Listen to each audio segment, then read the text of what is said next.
Hello, everyone, and welcome to the CSC Town Hall event, Aerospace and Defense Survey Results. My name is Jeff Caruso, and I'll be your moderator.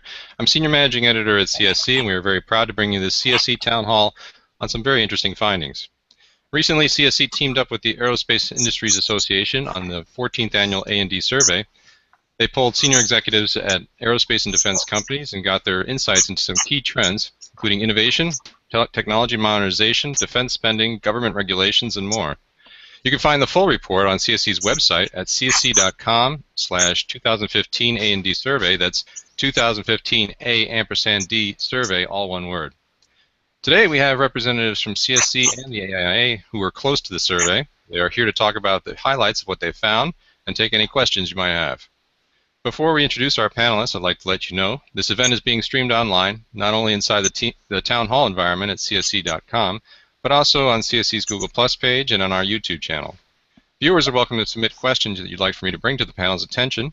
Just post questions to Twitter with the hashtag CSC Town Hall, one word, and I'll pick out the best questions and pose them to the panel.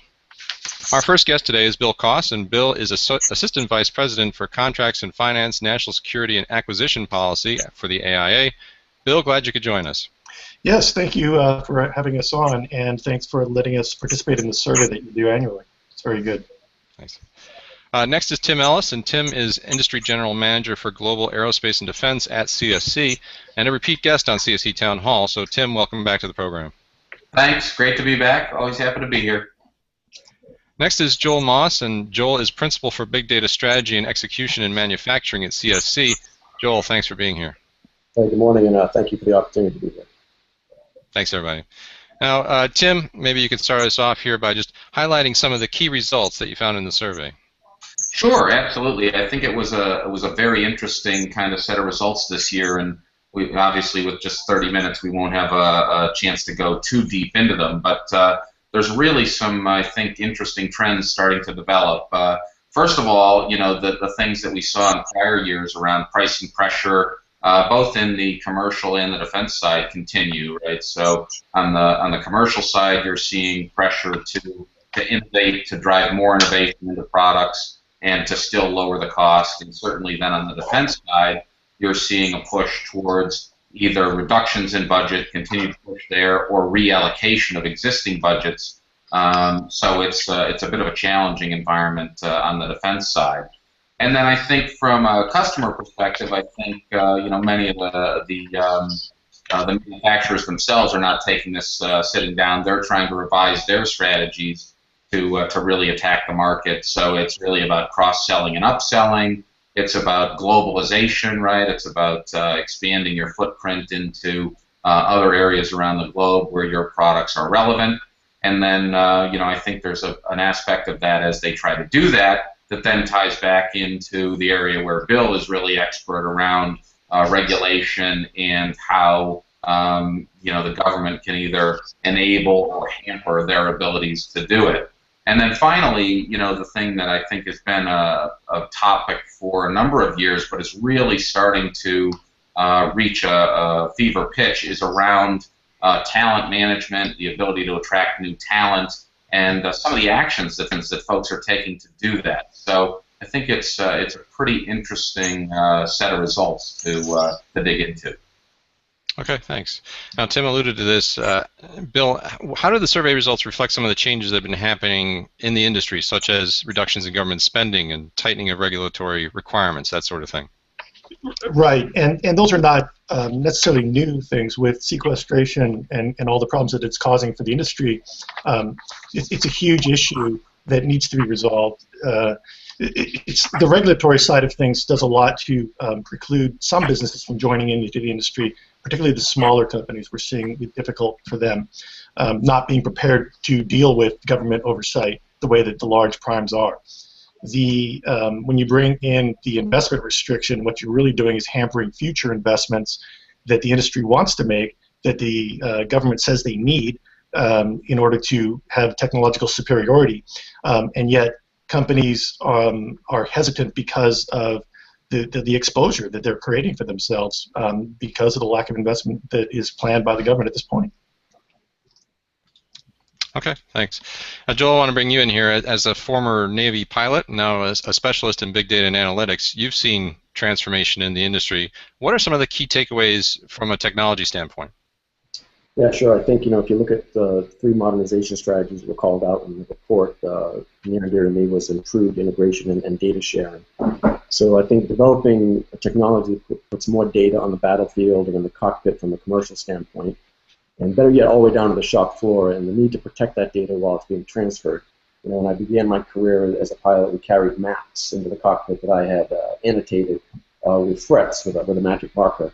Mid-career, I was given a tablet, not in today's sense, but think of a Kleenex box-sized tablet that we had to strap onto our leg.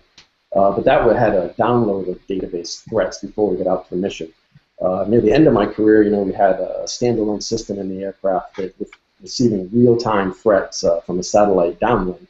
And now, as I look and I talk to my peers or folks that are still around in the industry, they're not only getting this real-time data transferred into the cockpit, but it's using an onboard predictive analytics model, I'll say, to help the pilot determine, an altitude change, a different route they should take, where friendly forces are, where enemy forces are, and it's really changing the game, I think, from a data integration and sharing standpoint. And personally, I see this as a technology or a methodology that really needs to make its way down to the shop floor. Real-time data that's going to allow machinery operators to control, predetermined aspects of the process using real-time data that's been collected upstream from them. And of course, this data needs to be presented in a visual format that is recognizable to the operator, but more importantly, it needs to be actionable. They need to be able to use this data to perform an action that's going to improve the process and the quality of what they're doing.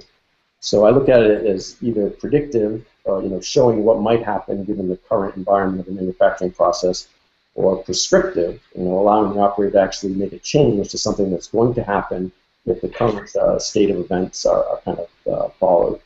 So again, to me, it's getting actionable data that is prescriptive down to the shop floor. And currently, this is attainable. Companies are doing it as we speak. And to do that, when we do this, the manual process not only increases in efficiency, but the quality of the product goes up greatly as well. And again, we're seeing this today in companies that we work with. Okay, great. Thanks. Now, I saw from the survey that technology modernization was, again, a top priority. Tim, what areas need the most attention when it comes to modernization, and why? Well, I think the one that I think has really started to mature is around cloud. So if you started 5 years ago, kind of everybody knew or thought they knew what cloud was, but if you asked 10 people, you kind of got 10 different iterations of what they really thought it was. And as that technology has begun to mature, I think you're starting to really see people understand the value proposition associated with it, right? Especially in today's environment where maybe you don't want to invest in big iron and brick and mortar and those sorts of things. There's the ability to kind of spend your technology dollars as you need to and as your capacity goes up or down. So I think there's the recognition that their value is there, but now there's also the recognition that because some of these programs are so long-lived, that in fact a lot of the technology benefit from cloud is difficult to access without doing other things first.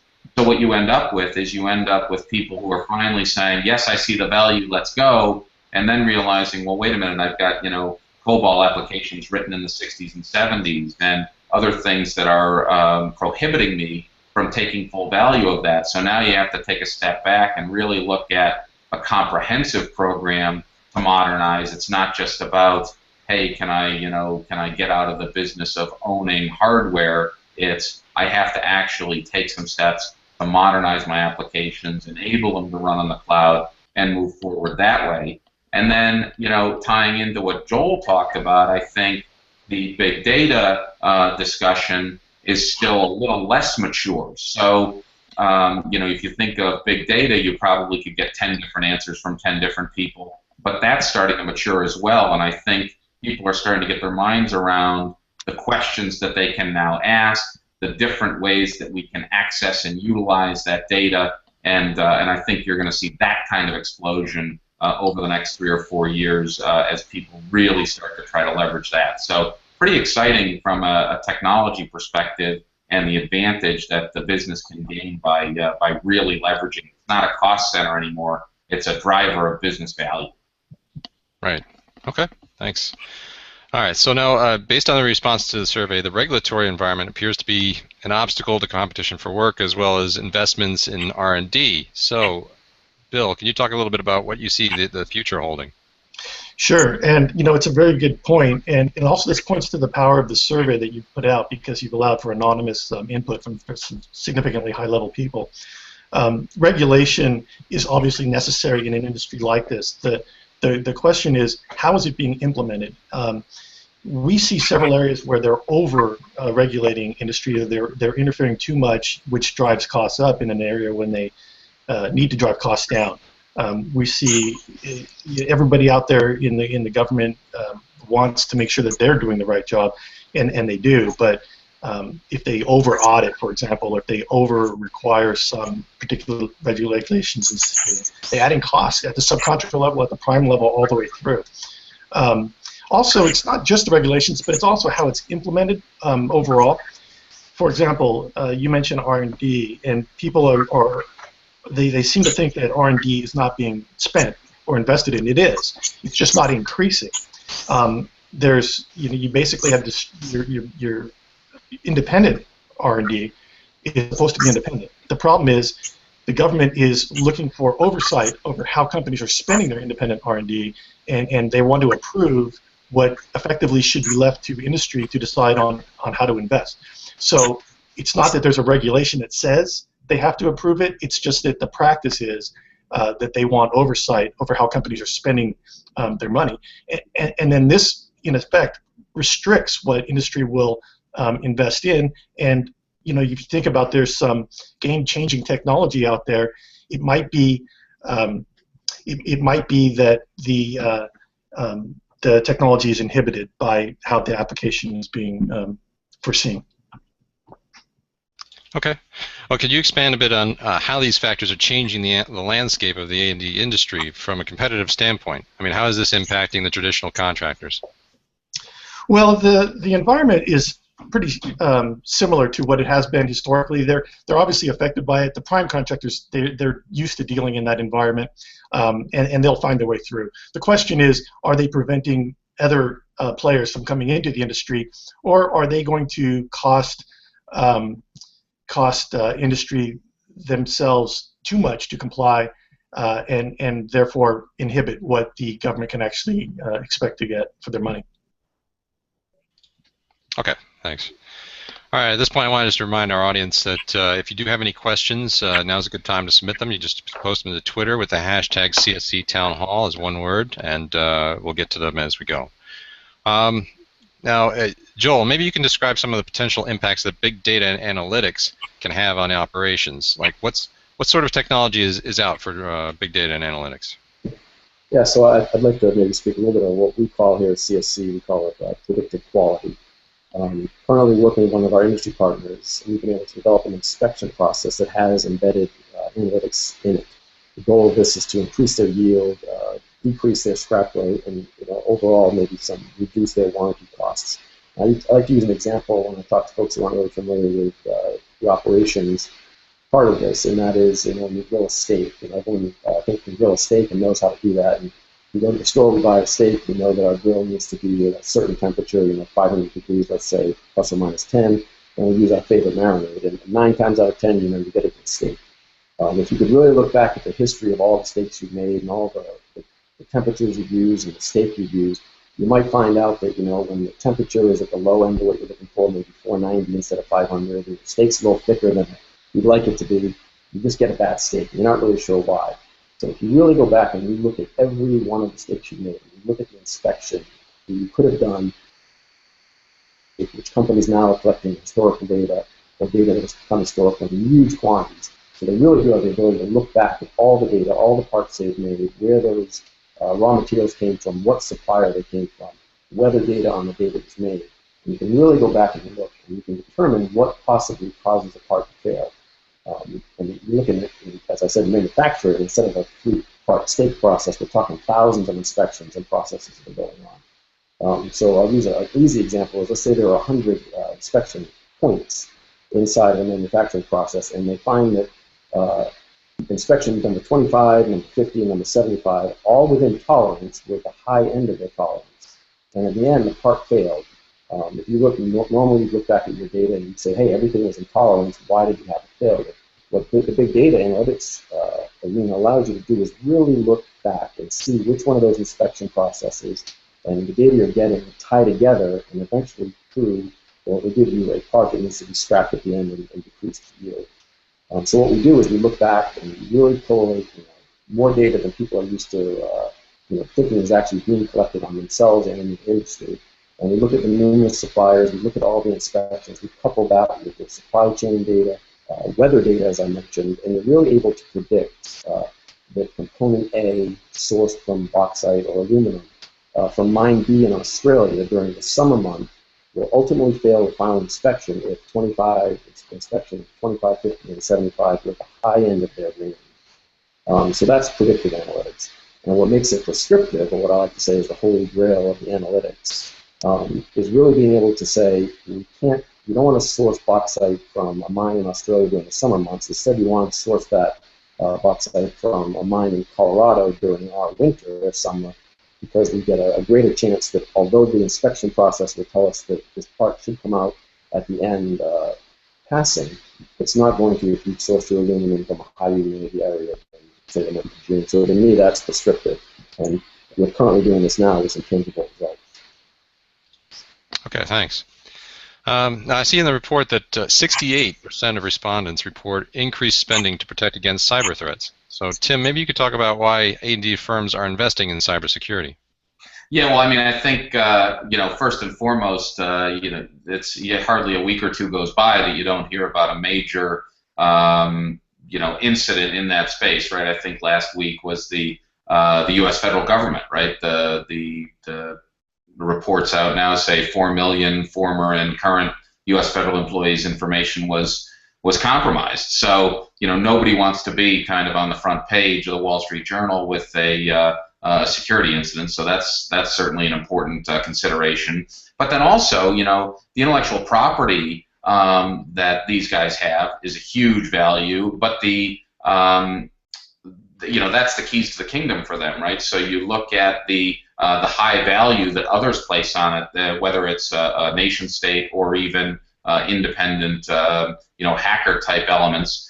These are high value targets, right? So the amount of security that they have to add to make sure that they're confident that they can protect their environment is quite significant. And we're seeing the spending really grow in that space to really try to stay ahead of the bad guys, so to speak. So I think about 30% of our respondents reported increases of north of 25% in the annual spend, and then everybody was increasing spending. So it's really an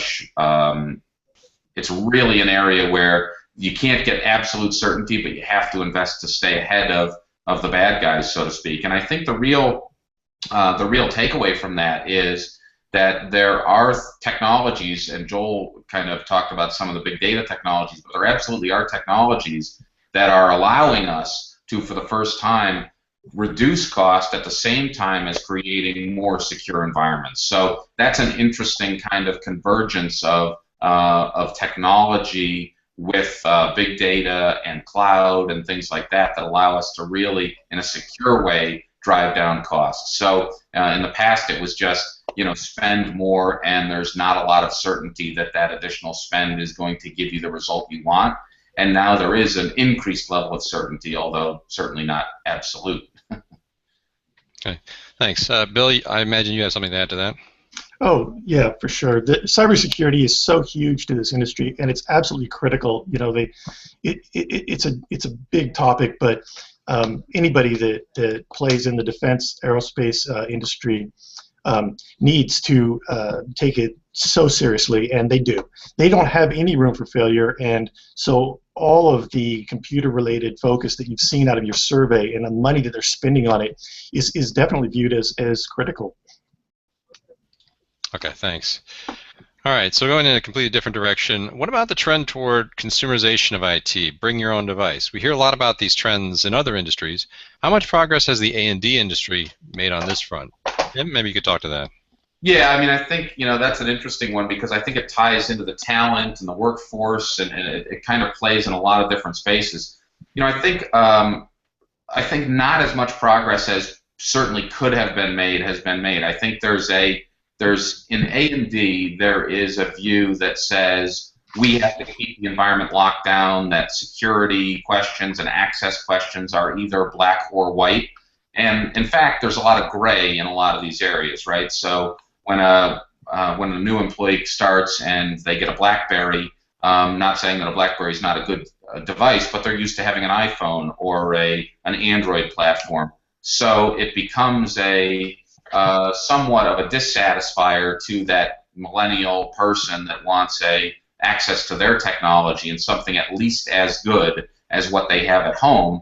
And our industry, I think, has been a little bit behind the curve in terms of embracing the ability to really leverage these new platforms. And the conversations I always have are around how do you create an environment that enables folks to be successful at doing their job while protecting the environment, right? So don't just think about protection first and then say, doing their job is secondary, right? You got to get the job done. So what happens is if you tighten the screws a little bit too tightly, people then find ways around the process and procedure and regulation you've set up because they have to get their job done.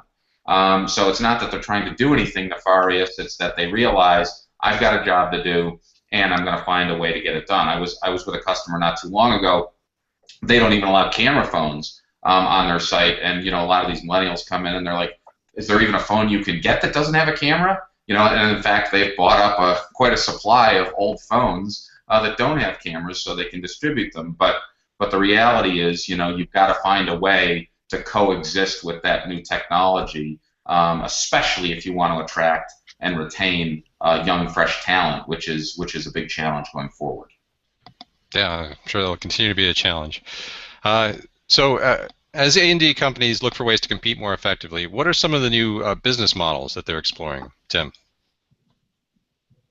Yeah, so I mean, I think from a business model perspective, it's interesting, right? So if you buy an airplane, and I'll just make this up, but if it costs $100 million, typically the conventional wisdom says that over the lifespan of that airplane, which is probably 30 years, maybe a little longer, you're going to spend $300 million on maintenance. So really, by selling the platform, you're only accessing a quarter of the available revenue associated with that platform. So there's absolutely a push to try to do more of the maintenance activities, more of the overhaul activities, really create models around pay by the drink versus just a big check and here's the keys to your airplane, right? So, and I think those models are still maturing. I think we've seen them start to mature over the last few years. There's a level of mistrust on both sides. The OEMs aren't sure that they can make money at it, and the buyers aren't sure that they're getting a good deal by paying up front for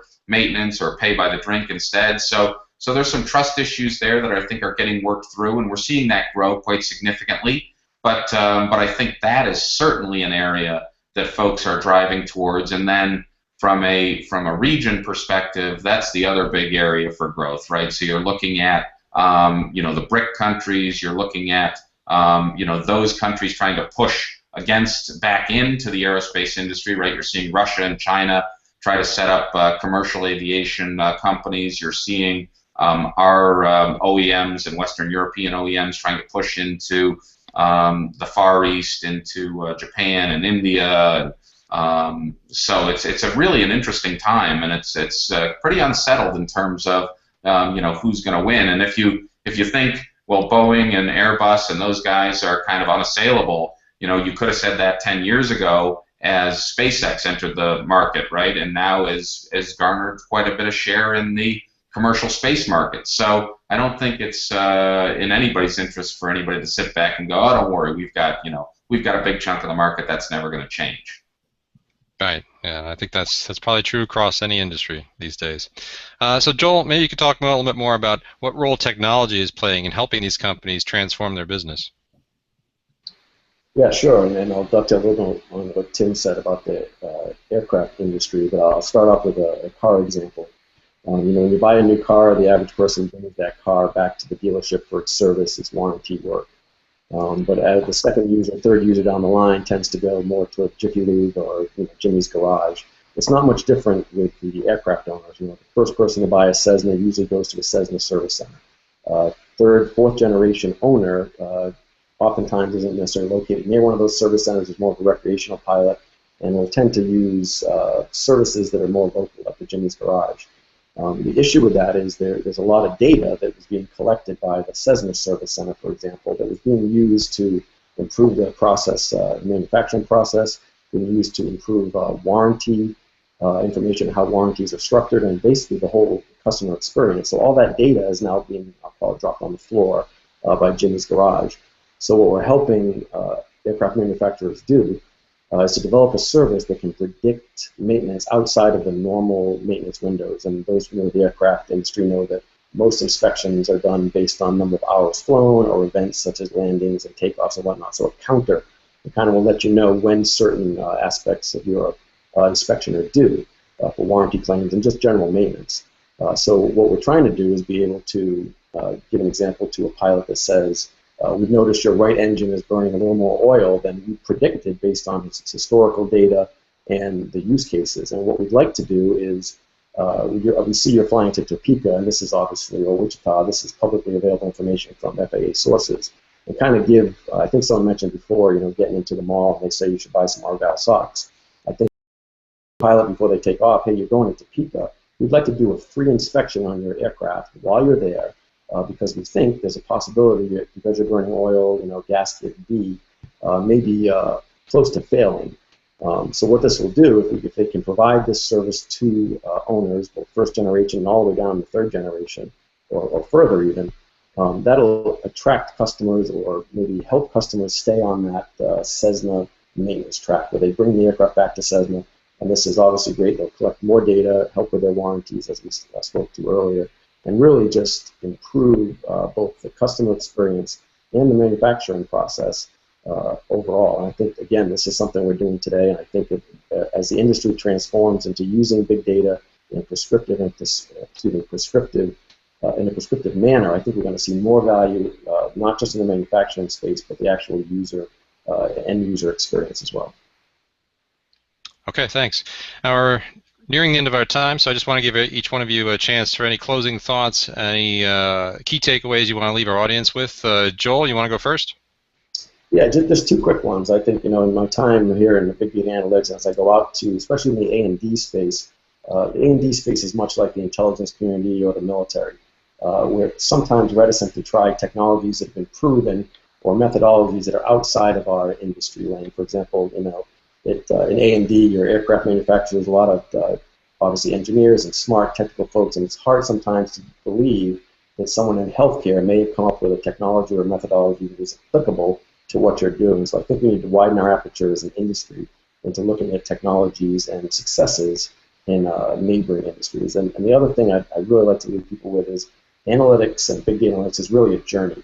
When you walk into a company, that they really want to jump right to prescriptive analytics, because that's where the money is. That's where you're going to get the most value. But the truth is, you really got to start at the beginning and understand, say, descriptive analytics. What's happening or what has happened in the future. Then you can predict what might happen, and from there, you really start to get the value out of big data analytics. So with that, I'd like to say thanks for everyone for offering me a chance to be here today, and I look forward to questions via Twitter. All right, thanks, Joel. Bill, any final thoughts? Bill, you're muted. Can you unmute? Yeah, sorry about that. I'm totally in agreement with Joel that there's cross-technologies that can benefit the aerospace defense industry. I think you need to look at it a little bit like the commercial side of things and the defense side of things, because obviously the defense is not going to be as open about the technologies that they are developing, and they are. It's really quite a robust, advanced technological continuous development that they've got.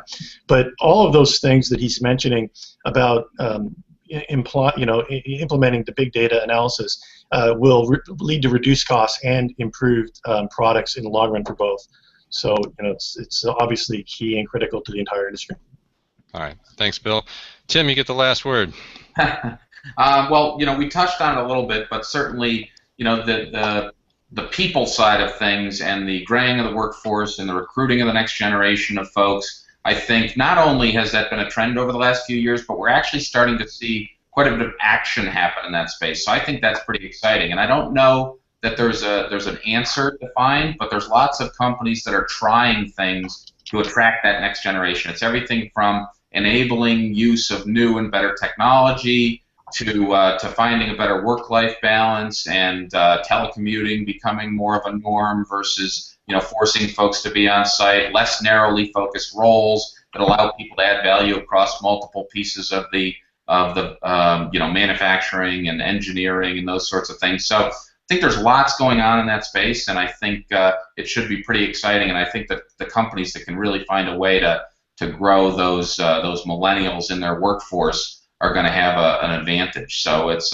pretty exciting, and stay tuned. I think there's a lot more to come in that space. All right, thanks, Tim.